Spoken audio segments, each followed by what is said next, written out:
Sekarang kita di Belajar Kripto dari nol episode keempat ya. Dan dalam video ini kita bakalan bahas cara riset altcoin dari nol ya. Jadi yang namanya itu altcoin itu ada jutaan ya. Dan 99% altcoin itu mengalami kematian, yaitu extinct gitu.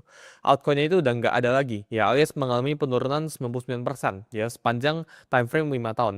Jadi proses filternya itu sangat-sangat kuat ya. 99% koin itu mengalami mati. Dan dalam video ini gue bakal sharing ke kalian gimana caranya kalian itu bisa cari top 1% dari altcoin yang nggak akan mengalami kematian dengan framework, dengan blueprint yang bakal gue bagikan dalam video ini. Tapi pastinya gue pengen disclaimer ke kalian dulu ya, kalau apapun yang gue sebutkan di sini ini merupakan analisis internal dan sifatnya itu edukasi doang ya. Pastinya ya orang itu nggak mungkin bisa ngalamin 100% winning rate ya ketika mencari altcoin ya. Jadi misal kalian cari dari 100 koin, kalau lu pilihnya ngasal-ngasal, mungkin ya 100 itu bakal turun. Tapi kalau lu menggunakan framework yang tepat, lu menggunakan blueprint yang tepat, lu mencari dengan pendekatan fundamental yang bakal gue bahas dalam video ini, mungkin awalnya 100-100-nya turun ya, lu bisa cari ya 20-nya ada yang naik gitu ya, 80-nya masih turun. Jadi dengan mengetahui ilmu yang gue bakal bagikan dalam video ini, framework resep rahasia yang gue bakal bagikan dalam video ini nggak menjamin 100% lu pasti cuan. Lu mengalami cuan atau rugi itu ditentukan dari fundamentalnya gitu ya, ditentukan juga dari money managementnya. Jadi dalam belajar kripto dari nol ini kita juga bakalan bahas money managementnya. Cuma dalam episode kali ini kita bakal masuk ke cara riset altcoin dari nol. Jadi langsung aja kita mulai. Jadi kenapa menurut gua ya kalian itu perlu melakukan yang namanya itu riset. Karena ini data ya 53% ya token itu udah resmi mati. Resmi mati itu arti udah nggak bergerak sama sekali. Ya ini dari 20 juta token yang pernah listing. Lebih dari setengahnya tuh udah mati. Dan kita lihat ya 86% token yang mati dari 53% ini. Ya jadi kalau kita ngomong ada 100, 53%-nya udah mati ya, dan dari 53% ini 86% ya. Ini which around 40-an token ya dari 100 gitu ya. Itu mati di tahun 2025 doang. Ini pada saat yang namanya itu era Pump Fund. Jadi Pump Fund itu merupakan website di mana kalian itu bisa bikin token, bisa bikin crypto coin secara murah ya, secara gratis. Itu pertama kalinya lu tinggal klik tombol dan token itu bisa dibeli sama semua orang gitu. Dan kita lihat ya 90% token unlock diikuti dengan harga yang turun. Ya ini research dari Kirok ya, 16.000 lebih unlock event. Jadi kalau kalian lihat yang namanya itu token unlock di luar sana gitu ya, fasting period ya, token-tokennya itu dibuka ya. Jadi mereka ada jadwal pembukaannya setiap 6 bulan mereka buka ya. Itu mati ya 90%-nya. Dan ini contoh-contohnya ya, token yang hype di 2024 itu turun 99% ya. Padahal tokenomics itu nyata, padahal semuanya itu nyata gitu ya. Jadi di episode kedua ya, kalian itu udah kenal sama yang namanya tools gitu ya. Di episode ketiga kalian udah tahu tentang dunia Web3, dan di episode keempat kali ini gue bakalan ajarin ke kalian step by stepnya gimana cara kalian bisa research. Jadi ada 5 ya framework yang kalian itu bisa lakukan ya. Yang pertama itu white papernya atau produknya itu kayak gimana gitu ya. Ini kita bakal deep dive satu persatu nanti gitu ya. Yang kedua itu tokenomics-nya. Tokenomics ini kita bakalan lihat dari supply ya, fully diluted valuation-nya apa aja, dan token unlock ini kayak gimana. Gimana tokenomics ini singkatan dari token economics ya. Jadi apakah ekonomi dari token ini sehat atau enggak ya. Jadi kalau token ekonomi itu nggak sehat, kita nggak mau masuk gitu ya. Kita pengen lihat juga ini dipegang sama siapa aja gitu ya. Jadi tokenomics. Yang ketiga itu tim sama backersnya ya. Siapa aja tim di belakang itu yang berinvestasi dan yang mengembangkan token ini gitu ya. Sama yang ngeback token ini siapa aja gitu ya. Jadi misal venture capital yang besar gitu ya, atau misal fund-fund yang besar itu ada nge-back token ini atau enggak gitu ya, atau misal influencer gitu ya, siapa di belakang token ini ya. Kita bakal belajar cara research ini. Terus yang keempat ya, holder distribution ya, siapa aja yang pegang supply-nya. Kita bisa lihat karena blockchain itu dunia yang sangat-sangat terbuka ya, jadi kita bisa tahu wallet-wallet berapa ya, konsentrasi holder itu seberapa diverse, seberapa concentrated ya. Jadi kita nggak mau berinvestasi di token di mana ya holdernya ya atau pemegang token ya crypto coin-nya ya, itu cuma dipegang sama 1 atau 2 orang doang. Ya kita pasti pengennya lebih diverse ya. Dan dalam video ini gue pengen ajarin ke kalian kayak gimana caranya. Sama yang terakhir ya, kita bakalan ada red flag check ya. Jadi dari ini eliminasi terakhir buat kalian itu melakukan analisis dari token fundamental. Tapi teman-teman harus ingat ya, semua 5 framework ini ya, jadi cara analisa token itu ada 5 framework yang gue sebut sebelah sini. Ini belum cukup ya. Di episode selanjutnya kita bakalan bahas tentang analisis teknikal ya, dimana setelah ibaratnya fundamentalnya udah cek, udah oke, baru kita analisis teknikal gitu. Jadi ini cara kalian berinvestasi di crypto market ya. Gue udah buatin ke kalian frameworknya, kalian tinggal ikutin aja langsung selesai. Jadi kita masuk ke yang pertama ya, yaitu dari white paper and product ya. Jadi white paper menurut gue itu adalah dokumen yang sebenarnya paling penting yang tapi nggak pernah dibaca sama semua orang ya. Tapi sebenarnya lu itu nggak perlu baca semuanya. Jadi cara baca white paper tanpa pusing itu kita tanya ya ke diri kita sendiri, atau bahkan sekarang zamannya itu udah modern ya, kita bisa pakai ChatGPT, Cloud gitu ya, atau AI lainnya yang di luar sana. Lu bisa tanya, ada 4 pertanyaan yang kalian bisa tanya sebelah sini gitu ya. Pertanyaan pertama itu, masalah apa yang sebenarnya itu diselesaikan ya dari token ini ya. Biasanya ya kalau kalian pengen tahu ini, lu tinggal baca dari introduction aja ya, atau dari 1 sampai 2 halaman pertama aja gitu, atau enggak lu tanya ke AI aja. Jadi lu download PDF white papernya ya, lu tinggal feed ke AI-nya gitu ya. Terus ya cara keduanya gimana cara solusi ini bekerja gitu ya, high level aja ya, ini lu nggak perlu paham teknis sampai dalam-dalamnya kayak gimana gitu ya. Jadi gimana cara setelah kita tahu ya masalah apa yang token diselesain, solusinya ya, solusi yang mereka tawarin, gimana cara mereka itu melakukan atau eksekusi solusinya itu kayak gimana gitu ya. Itu pertanyaan yang kedua yang kalian perlu tanya ya. Yang ketiga ya, buat apa tokennya ya? Token itu dipakai buat bayar fee kah, buat staking kah, atau buat voting gitu. Jadi beberapa jenis-jenis yang sebenarnya kalian bisa melakukan analisis gitu ya. Sama yang keempat ya, jadi ada 4 pertanyaan yang kalian bisa tanyakan buat sebelum analisis fundamental ya. Jadi ini dari white papernya ya, yaitu tokenomics ya, siapa dapat alokasi berapa dan kapan boleh dijual. Ya, jadi ketika orang itu bisa dapat alokasi token, belum tentu bisa langsung dijual. Biasanya itu ada locking period atau vesting period. Ya, jadi dikasih bertahap atau dikunci dulu ya buat sementara waktu ya, mereka itu nggak dapat token sama sekali. Ini penting ya. Kenapa? Karena misal ya ada satu holder itu pegang 90% tokennya, tapi dia itu nggak bisa jual selama 5 tahun ya berdasarkan smart contract-nya. Otomatis ya kan bisa merasa lebih secure.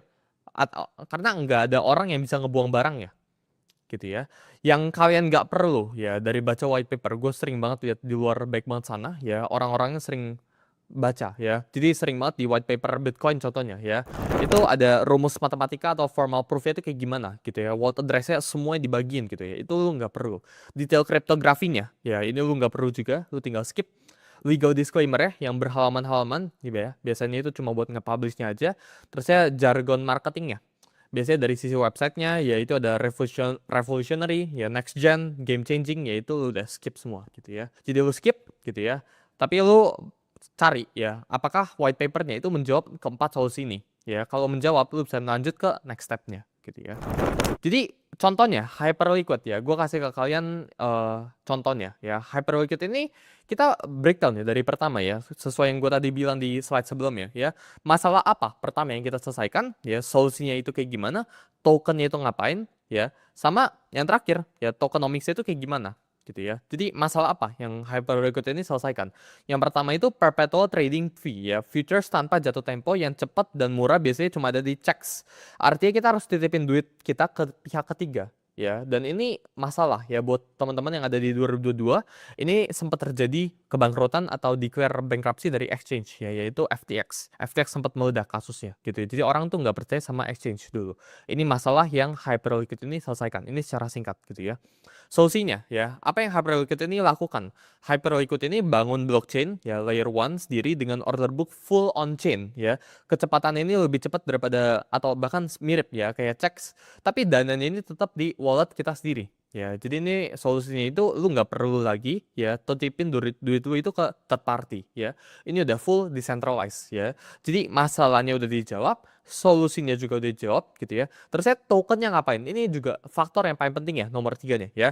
Hyperliquid ini ngapain? Ini cuma sekedar token aja kah gitu kan? Atau token itu ada beneran use case-nya, ada beneran manfaatnya? Jadi hyperliquid ini gas di Hyper EVM. Hyper EVM itu networknya ya. Dan kan itu bisa staking buat keamanan networknya. Ya, jadi yang namanya itu orang-orang trading gitu ya. Ini buat di guard networknya ya, ini butuh yang nama itu di stake ya, butuh computing networknya gitu ya. Terus ya tokennya itu juga ngapain? Kalau orang-orang taruh atau beli hyperliquid tersedia stake ya, mereka itu bisa dapetin diskon trading fee sampai 40% ya. Jadi ini tuh beneran ada utility-nya. Orang itu beneran pengen beli hyperliquid, at least yang paling deket itu buat trader-trader yang pengen beli hyperliquid ini buat apa? Ya mereka itu beli hype buat apa? Ya buat ngurangin trading fee-nya, biar trading fee-nya itu lebih murah. Jadi udah menjawab nih 3 pertanyaannya ya. Jadi kita rangkum semua dalam satu kalimat, which is di sini DEX perpetual secepat checks ya, jalan di blockchain-nya sendiri, dan kunci dananya itu tetap lu pegang sendiri. Jadi kalau kita udah bisa rangkum dalam satu kalimat kayak gitu ya, hyperliquid ini udah lolos dalam yang pertama, step 1 buat kita analisis, yaitu white paper-nya udah oke. Kita udah ngecek gitu ya. Pertanyaan kuncinya ya, kenapa kita butuh tokennya ya? Jadi ada 3 ya tipe utilitas ya, alias fungsi dari tokennya ya. Kan itu perlu mempertanyakan ya, token ini ada manfaatnya atau enggak ya. Jadi ada utility kuat, utility lemah, sama no utility. Ini enggak ada utilitas sama sekali. Utility kuat itu apa? Contohnya ya, token itu dipakai buat bayar fee, staking buat keamanan network, atau di buyback and burn ya. Biasanya kayak contohnya Hyperliquid. Hyperliquid itu 97% tokennya ya, atau revenue dari Hyperliquid DEX-nya ya, itu dipakai buat beli balik token hype-nya. Jadi ini ada fee-nya gitu ya. Contohnya itu Ethereum. Ethereum itu buat gas ya, BNB itu dari Binance, sama Hyperliquid gitu ya, hype ya, buat di buyback and burn gitu. Terus ada juga di yang kedua, yaitu utility yang lemah. Jadi ini governance only sifatnya ya, cuma buat voting doang ya. Jadi kalau token itu dihapus, project itu masih tetap jalan dengan normal atau enggak? Kalau iya itu warning ya. Contohnya ya Arbitrum. Gas dari Arbitrum ya itu tetap pakai Ethereum ya. Jadi Arbitrum itu dibuild di atas Ethereum ya, pakai Ethereum. Jadi ini kalau seandainya Arbitrumnya hilang ya tetap jalan gitu. Ini lebih lemah sifatnya ya. Jadi utility yang lemah ini cenderung kita hapus, kita hilangin ya. Gua pribadi menghindar ya sesuatu yang utilitasnya itu lemah ya. Ini lu mungkin abis ini lu bisa cari tahu gitu ya. Terus ada juga yang no utility ya, alias token itu nggak nyambung sama produknya atau cuma dipakai buat main-main aja, cuma dipakai buat goreng-gorengan aja. Nah ini yang familiar banget ya, ini ya kayak meme coin gitu ya, Dogecoin, Shiba, dan sebagainya. Nah yang pengen gue saranin sebelah sini ya, pastinya kita nggak pengen berat berinvestasi di no utility token ya, atau coin. Jadi ketika lu ada 100 juta ya, jangan 100-100-nya lu taruh ke no utility ya. Utility kuat ini tetap harus jadi yang paling major ya. Fundamental yang kuat itu tetap harus jadi major dari portfolio kalian berinvestasi di crypto market gitu ya. Jadi kalian nggak boleh sembarangan masukin, oh ini meme coin kayak bakal naik dan sebagainya. Tetap harus ada basis fundamentalnya, basis underlying-nya ya. Kayak contohnya yang tadi gue barusan breakdown ya. Jadi step 1-nya ya kita udah buat gua recap, kita udah breakdown dari white paper-nya. Step 2-nya dari utilitasnya. Utilitasnya ini ada 3 isinya gitu ya. Jadi ada yang utility kuat, utility lemah, sama no utility sama sekali gitu ya. Kita lanjut ke yang ketiga, yaitu dari sisi tokenomics-nya. Ini yang 90% pemula dari trader crypto itu suka yang namanya itu terjebak. Harga yang murah itu bukan berarti beneran murah. Maksudnya kayak gimana? Kalau misal ada token harganya itu $0,00001 ya, orang itu suka nganggap ini murah banget. Padahal faktanya itu harga yang $0,0001 sama token yang harganya $1 itu sama aja, bisa aja ya. Jadi kalian itu nggak boleh lihat harga itu murah atau mahal, bukan berdasarkan dolarnya. Kan orang suka argue, oh koin A gitu kan, harga itu $0,1. Ini bisa ke $1 nih, tapi mereka nggak lihat market cap-nya, mereka nggak baca yang namanya itu tokenomics ya. Jadi ini baik banget pemula yang suka salah gitu ya. Nah, yang kalian perlu lihat di sebelah sini ya, ada yang namanya itu market cap and fully diluted valuation ya. Jadi market cap cara hitung itu harga dikali supply yang beredar alias float-nya ya. Jadi nilai token yang udah ada di pasar sekarang ya. Jadi contohnya Arbitrum ya, market cap itu $498 juta gitu ya. Ini maksudnya kayak gimana? Jadi jumlah tokennya dari Arbitrum sekarang ya, itu kita kaliin sama yang namanya itu price dari Arbitrum ya. Gitu ya. Itu cara hitung market cap gitu. Nah, sedangkan FDV alias fully diluted valuation ya, ini harga dikali dengan supply total ya. Jadi nilai kalau semua token termasuk yang sekarang lagi dikunci ya, itu udah keluar ya. Jadi FDV dari Arbitrum itu 796 juta dolar ya. Maksudnya kayak gimana? Jadi misal harga Arbitrum 1 dolar ya. 1 dolar ini dikali dengan supply Arbitrum 100, ada 100 supply gitu ya. Berarti fully dilated valuation-nya Arbitrum itu 100 dolar gitu ya. Ini FDV. Tapi kalau market cap-nya, contohnya supply yang baru beredar dari Arbitrum itu misal baru 10. Berarti market cap-nya Arbitrum yaitu 1 dolar dikalikan dengan 10, yaitu 10 dolar gitu ya. Jadi kita suka buatin kadang rasionya ya, market cap to FDV ya 0,63. Artinya ya 37% supply-nya itu belum beredar. Ini tekanan jual yang akan datang di masa mendatang. Jadi ketika kita nyadar ya yang namanya itu berinvestasi ya, kita lihat ya floatnya itu masih besar sekali ya, fully diluted valuation-nya masih besar sekali, maka ini resiko ya buat kita. Semakin kecil ya fully diluted valuation-nya atau kalau bisa ya 100% tokennya udah launch ya itu lebih baik daripada yang masih back, yang floatnya masih banyak gitu ya. Jadi ini kan bisa cek di website namanya itu CoinGecko atau yang namanya itu CoinMarketCap. Nah ini jebakan ya, ini yang namanya itu low float sama high fully diluted valuation ya. Jadi token itu suka launch dengan supply yang beredar sangat-sangat kecil, harganya itu kelihatan oke ya. Terusnya unlock datang, terusnya harga itu digiring pelan-pelan. Maksudnya kayak gimana? Jadi ini data ya dari Binance Research ya, Mei 2024. Token yang launch di 2024 rata-rata cuma 12,3% supply yang beredar. Jadi total 155 miliar ya token itu bakal unlock dari 2024 sampai 2023. Ya, jadi ini 1/10 doang kurang lebih. Contohnya, Starknet, STRK ini dulu sempat viral ya. Launch itu di Februari 2024 ya, cuma 7% supply yang beredar. Ya, sekarang ya harganya itu 0,03 dolar. Ini minus 99% dari all time high-nya, minus 99%. Ini juga ada nama itu W ya, Wormhole. Ini launch di April 2024 ya, cuma 18 supply yang beredar ya, 18% ya.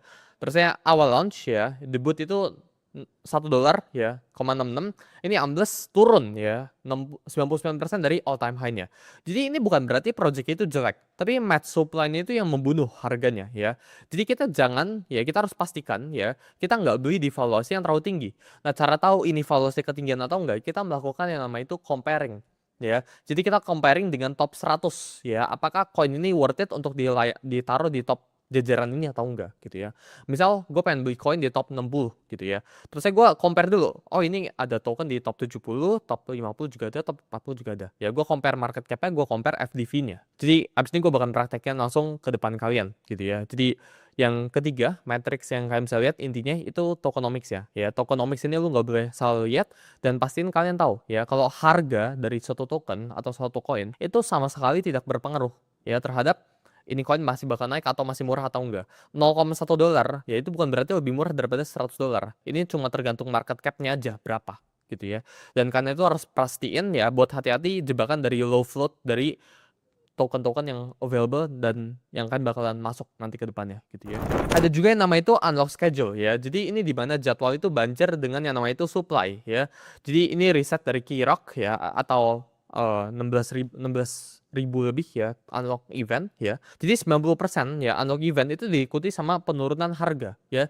Jadi ketika misal ya sekarang itu gue shoot video ini misal di bulan Juni ya ada unlock di bulan Juni ya maka token yang unlock di bulan Juni ini cenderung bakalan turun 90% of the time. Terus ya 30 hari ya kurang lebih harga itu mulai turun sebelum unlock karena orang itu suka melakukan yang namanya itu front run. Jadi orang itu pengen jual dulu sebelum token itu beneran unlock, takut pada saat unlock itu orang-orang yang terima duit dari atau terima token dari unlock ini langsung jual. Jadi mereka itu suka front running, suka jual duluan ya 30 hari sebelum. Terus ya 25% ya rata-rata token drop ya kalau unlocknya itu dari tim gitu ya. Sama unlock di atas 5% ya itu biasanya memunculkan atau trigger yang namanya itu instant volatility ya, alias volatilitas yang cepat, yang kencang, instan. Jadi sebelum kalian melakukan yang namanya itu beli token ya lu itu harus cek dulu ya tanggal unlock sebelum lu beli, bukan sesudah. Ya, bukan orang tuh baik banget ya yang beli kripto itu mereka beli dulu baru mereka research. Ini kebalik ya. Kalian itu harus belajar buat cari tahu dulu tokennya gitu ya, tokenomics-nya, unlock schedule-nya, checklist-nya gitu ya. Bahkan semua yang gue sebut di dalam video ini kalau bisa lu sampai catat terus lu udah checklist-nya gitu ya. Kalau udah clear baru beli tokennya gitu ya. Contohnya ya, ini ada Arbitrum unlock itu $2 miliar di Maret 2024 ya. Float itu hampir 2 kali lipat dalam sehari dan harganya itu turun 20% lebih dalam 3 minggu selanjutnya. Jadi token unlock itu sangat berpengaruh untuk penurunan suatu harga token gitu ya. Ini gue pengen kalian kasih quiz ya. Jadi ada 2 koin, ada 2 rasio ya. Ini buat tes pengetahuan kalian apakah kalian itu ngerti atau enggak gitu ya. Jadi ada koin A ya, market cap to fully diluted valuation itu 0,23 ya, jadi cuma 23% supply yang beredar, sisanya itu masih dikunci. Versus yang kedua ya, koin B ya, market cap slash FDV-nya itu 0,64 alias 64% supply-nya itu udah beredar ya, di sini itu semakin dikit gitu ya. Nah, jadi kalau lu jawab ya sekarang ya, yang B itu rasionya lebih bagus gitu ya. Ini gua share lu ke sesuatu ya. Ini ada 2 rasio ya, jawabannya itu yang A tadi gue sebut itu hyperliquid, yang B itu STRK ya. Jadi token A itu 0,23, kelihatannya itu jelek, baru 23% ini kelihatan beredar, sisanya masih kurang gitu. Tapi supply yang terkunci itu eminisi buat komunitas di sebelah sini ya. Jadi nggak ada jadwal jualnya. Plus token hasil buyback itu malah dibakar. Dan token A ini ya, ini punya revenue yang bener-bener generating gitu ya. Dan tetap ada PR-nya, tetap ada requirement ya untuk unlock kontribusi kurang lebih 1% setiap bulannya ya sampai 2027 sampai 2028. Makanya tanggal unlock ini tetap ada dicek gitu ya. Jadi rasio doang itu bisa menipu. Jadi kan itu nggak bisa sekedar ngelihat tokenomicsnya itu jelek gitu ya, lu nggak pengen beli. Tapi lu sekedar ngelihat dulu ini tokenomicsnya kayak gimana, fundamental kayak gimana. Jadi kayak yang gue bilang tadi, ada step by stepnya ya. Lu nggak boleh langsung analisis ke tokenomicsnya dulu. Lu harus masuk ke pertama white paper dulu, baru ke tokenomicsnya dulu. Sedangkan yang tadi, yang koin B, yang tokenomics itu kelihatan bagus, yang memang sebenarnya kelihatan bagus gitu ya, itu Starknet STRK ya, 64%-nya itu kelihatan bagus gitu ya. Rasionya itu tinggi bukan karena sehat, tapi karena unlock venture capital, visi-visi timnya itu udah lewat gitu ya. Jadi visinya itu udah unlock, mereka itu tinggal jual aja di harga yang lebih tinggi gitu ya. Harga itu udah 99% drop dari all time high, udah nyerap semua dari unlock itu. Dan yang beli pada saat launch, pada saat supply-nya itu beredar, itu jadi penampung dari supply-nya ya, jadi exit liquidity-nya kita ngomong ya. Jadi pelajaran yang sebenarnya kita belajar di sini ya, market cap dibagi dengan FDV-nya, ya itu pernyataan terbuka aja ya, bukan vonis.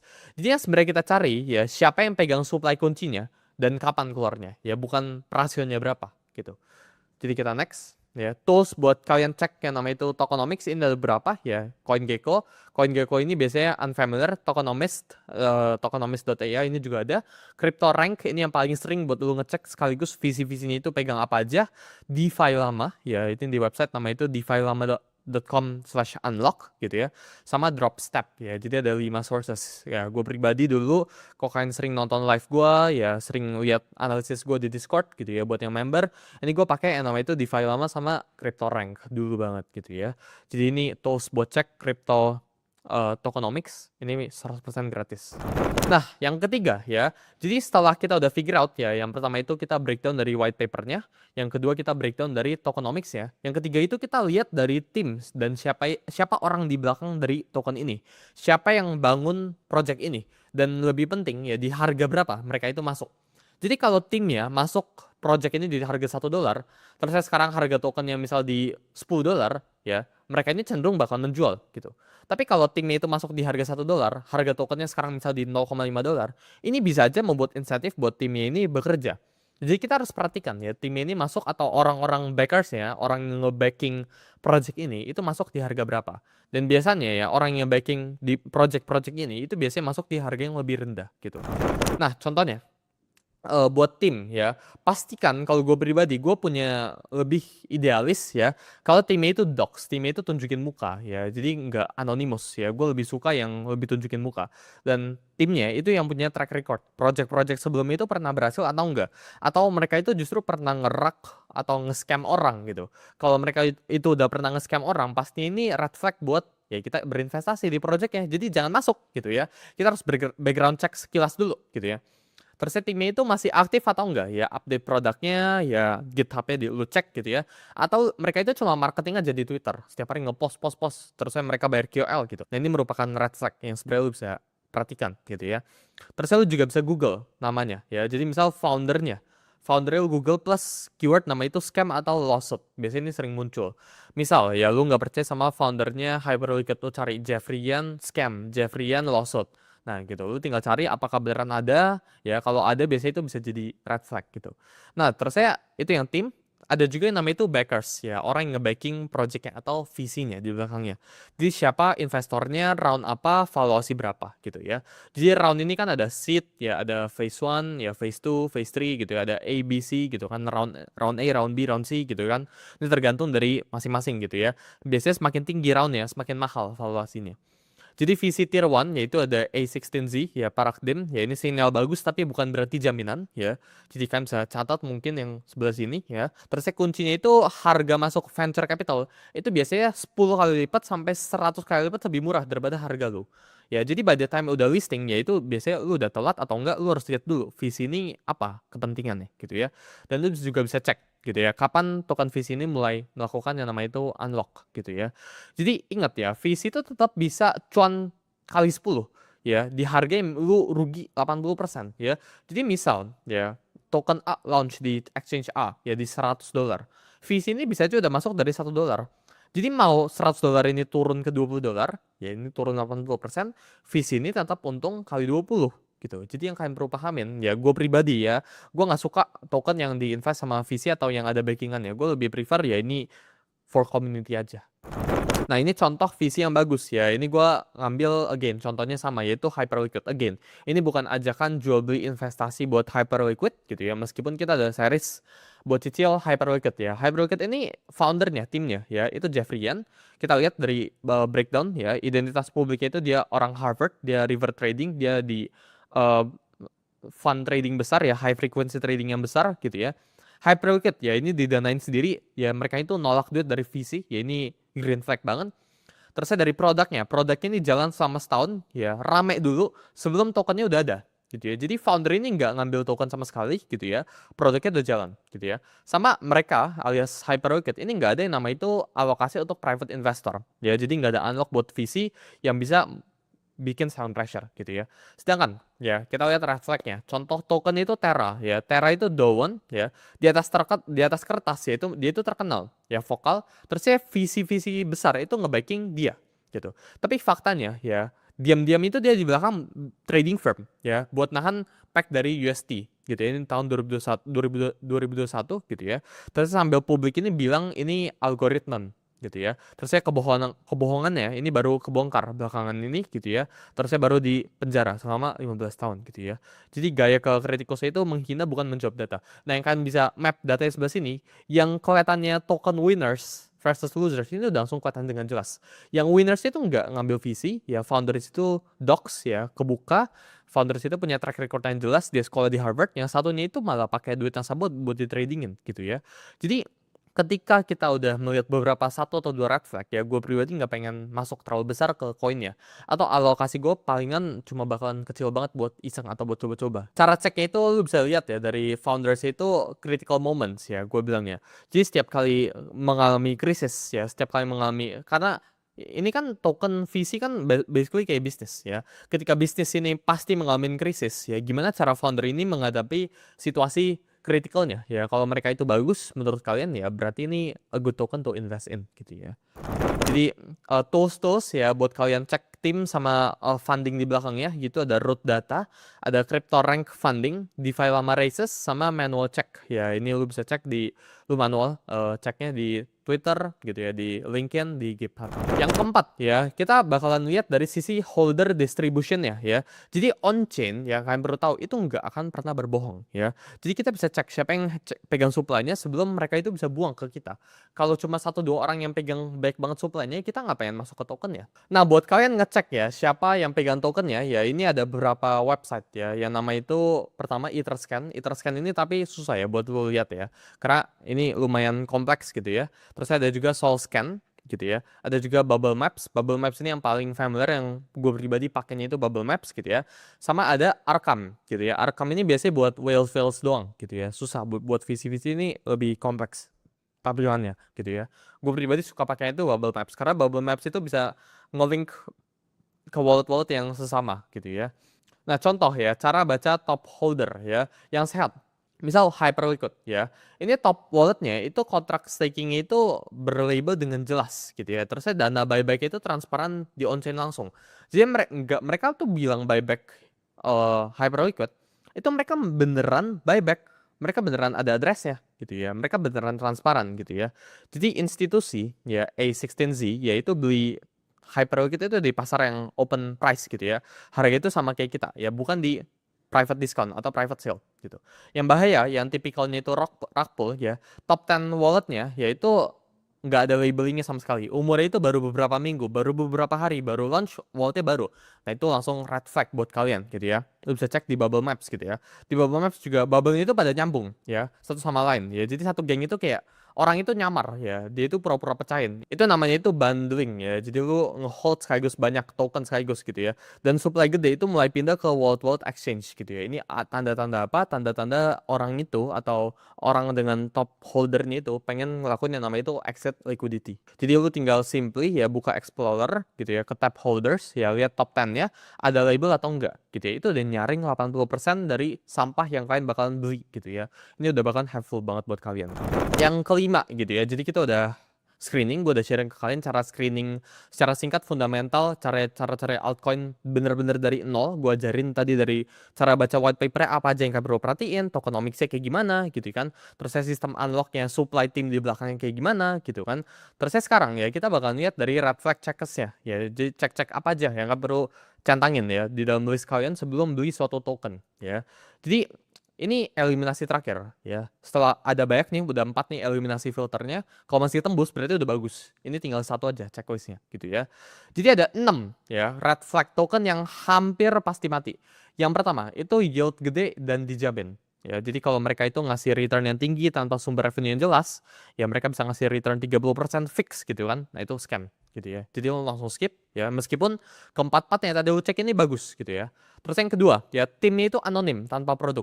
Jadi kalau kalian nggak tahu siapa di belakang tim itu, mukanya aja lu nggak tahu timnya siapa, mereka located di mana, nah itu red flag, langsung lu buang dari list lu gitu ya. Terus ada juga unlock gede dalam 3 bulan ke depan, nah ini juga red flag, lebih baik lu tunggu 3 bulan lagi daripada lu tunggu sekarang gitu ya.